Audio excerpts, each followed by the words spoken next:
Salut, c'est Uno et bienvenue sur cette vidéo. Aujourd'hui, vidéo un peu inattendue. Très sincèrement, j'avais pas idée de la faire cette vidéo. C'était pas du tout programmé. Mais aujourd'hui, je suis tombé sur une news qui m'a marqué. Je pense que c'est un événement très important. Certainement un des événements les plus importants qu'il y ait eu dans l'histoire de l'humanité depuis très très très longtemps, depuis des milliers d'années en vérité. Pourtant, on n'en parle pas trop. Et c'est ce que j'aimerais essayer de corriger modestement avec cette vidéo. Et donc, de quoi s'agit-il ? Quel événement majeur vient-il d'arriver à l'humanité alors que pourtant on n'entend pas tant parler que ça ? Eh ben, c'est le déclin démographique historique qui se profile. Alors, vous avez peut-être vu passer cette news sur jeuxvideo.com. C'est cette news-là qui a fait un petit peu le buzz sur Twitter et qui m'a mis sur la piste. Donc, je vous explique tout de suite. C'est un article qui explique que le taux de fécondité est extrêmement bas dans le monde, notamment sur l'année 2023. Alors, il n'est pas aussi dramatique que... L'article en soi n'est pas aussi dramatique que ce que la réalité semble indiquer. Toutefois, il s'appuie sur les chiffres de l'économiste Jesus Fernandez Villaverde, de l'Université de Pennsylvanie. Il s'agit, de ce monsieur. Donc, c'est un économiste espagnol très renommé, donc qui travaille à l'Université de Pennsylvanie. Je ne sais pas si vous connaissez, mais c'est une des plus grandes universités américaines. Elle fait partie de la Ivy League avec Harvard et tutti quanti. Donc, l'Ivy League, c'est le top 10, je crois que c'est 10 ou 8 des plus grandes universités américaines. Donc, c'est pas quelqu'un qui sort de nulle part, c'est quelqu'un de sérieux. Et il a commis un article qui est ici, que je vous ai traduit automatiquement parce que l'espagnol et moi, c'est pas une très grande histoire d'amour. Donc je l'ai fait traduire par mon navigateur web. Et en rentrant dans les détails de cet article, ça permet de comprendre quelle est l'ampleur du problème. Alors, si vous avez suivi vos cours d'histoire géo au collège, vous savez que le taux de fécondité est fixé à 2,1 enfants par femme. Ça veut dire que pour qu'il y ait un renouvellement des générations à travers le temps, il faut qu'en moyenne, les femmes aient 2,1 enfants pour compenser le mari et la femme, on va dire. Et on rajoute 0,1 un petit peu arbitrairement, c'est pour rentrer toutes les personnes qui malheureusement meurent prématurément et qui n'ont pas possibilité elles-mêmes d'avoir une descendance. Ce qui ferait un creux dans la fécondité. Donc c'est pour ça que si on était juste à 2.0, ça serait pas assez. Alors artificiellement, on l'a mis à 2,1 enfants par femme. Or, l'économiste Jesus Fernandez Villaverde nous explique à travers cet article, que je vous invite à lire, je le mettrai en commentaire de cette vidéo, c'est un article qui est vraiment extrêmement intéressant. Il ne parle pas juste du taux de fécondité, il va plus loin, il parle aussi des retraites, de l'économie, de l'immigration. Il explique notamment que l'immigration, c'est pas une solution, c'est pas forcément une solution économique. Il prend l'exemple du Japon, de l'Espagne et du Canada. Et il démontre que le Japon, contrairement à ce qu'on pourrait penser, ils s'en sortent extrêmement bien compte tenu de la dénatalité qui les touche, d'un point de vue économique. Mais bon, bref, c'est pas le sujet exact de cette vidéo.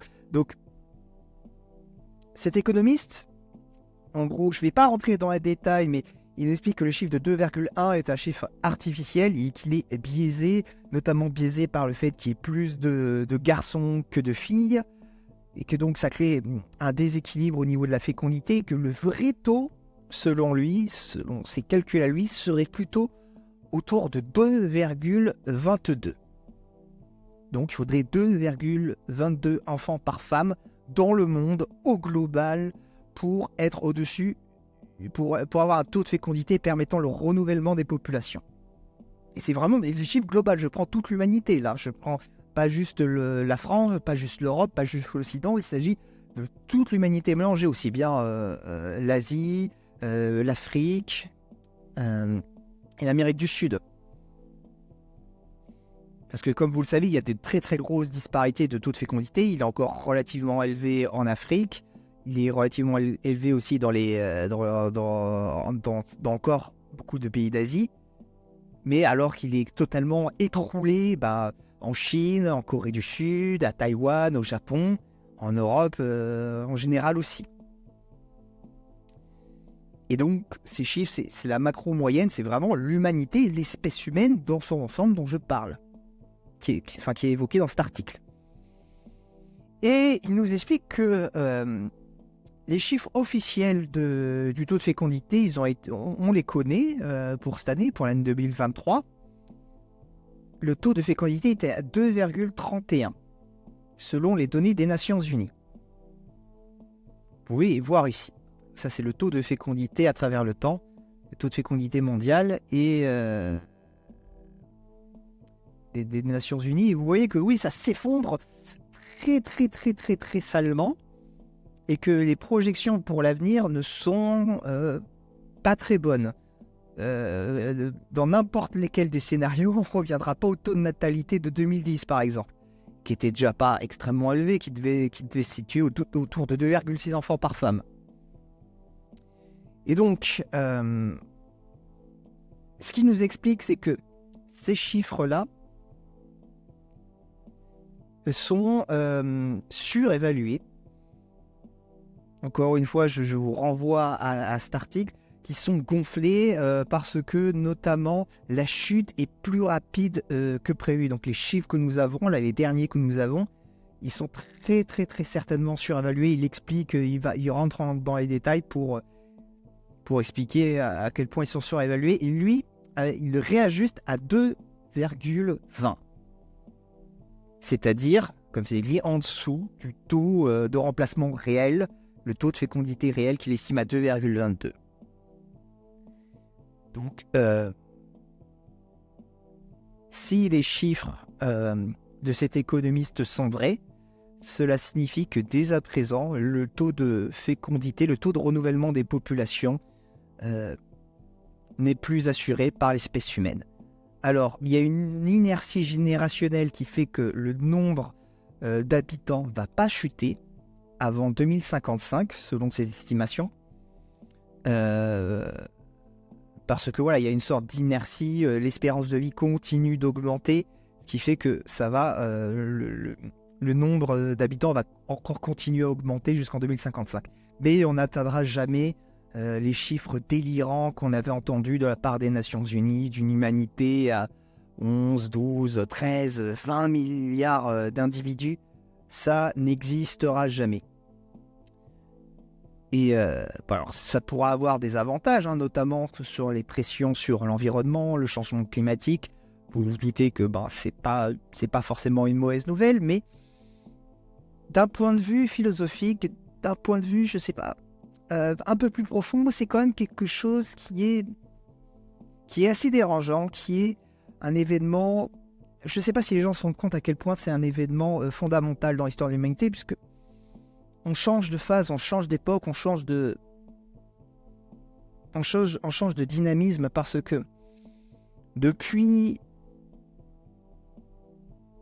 la sortie du paléolithique pour entrer dans le néolithique, c'est-à-dire depuis la sédentarisation de l'être humain, le nombre d'humains sur Terre n'a fait qu'augmenter. Il n'y a jamais eu, à part peut-être de rares exceptions très ponctuelles, de moments où l'humanité avait un taux de renouvellement de population inférieur à ce qu'il devrait être pour assurer les lignées. Oh, par contre, c'est difficile à dire. Pour assurer les lignées humaines. Ce n'est quasiment jamais arrivé. Si ce n'est peut-être ponctuellement, et encore, on n'a pas vraiment de chiffres, parce que c'est des chiffres qui sont assez difficiles à avoir à travers le temps. Et là, le problème, il est structurel.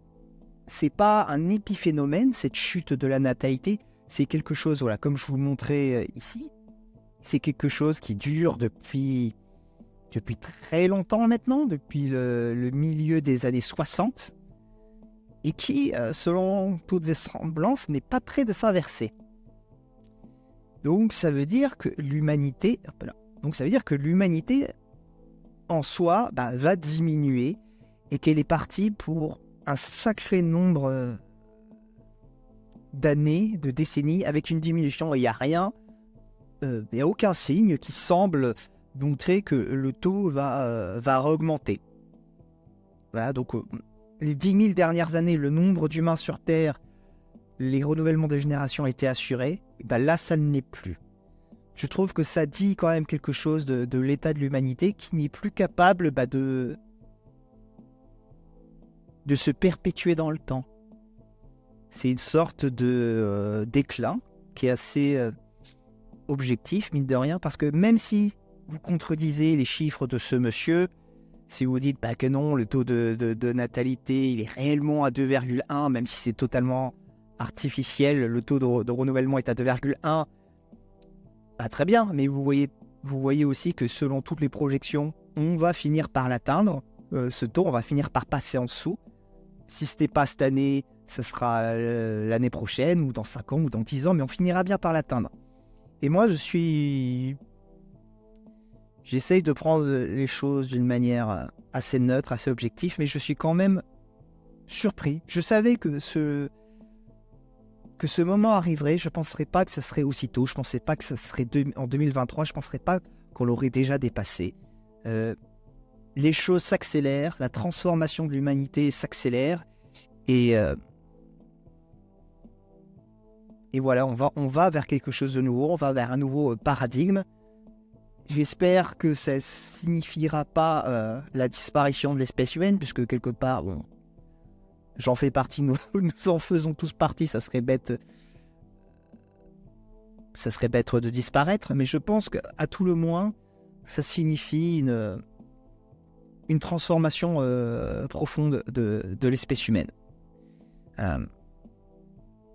Je pense que nous n'allons pas en souffrir tant que ça, parce qu'il y a une explosion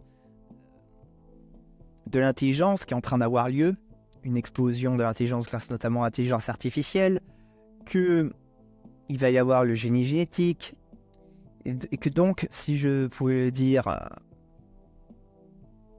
d'une manière un peu droitarde sur les bords, j'espère qu'on va passer du règne de la quantité à celui de la qualité. J'ai l'impression qu'on s'oriente vers ça.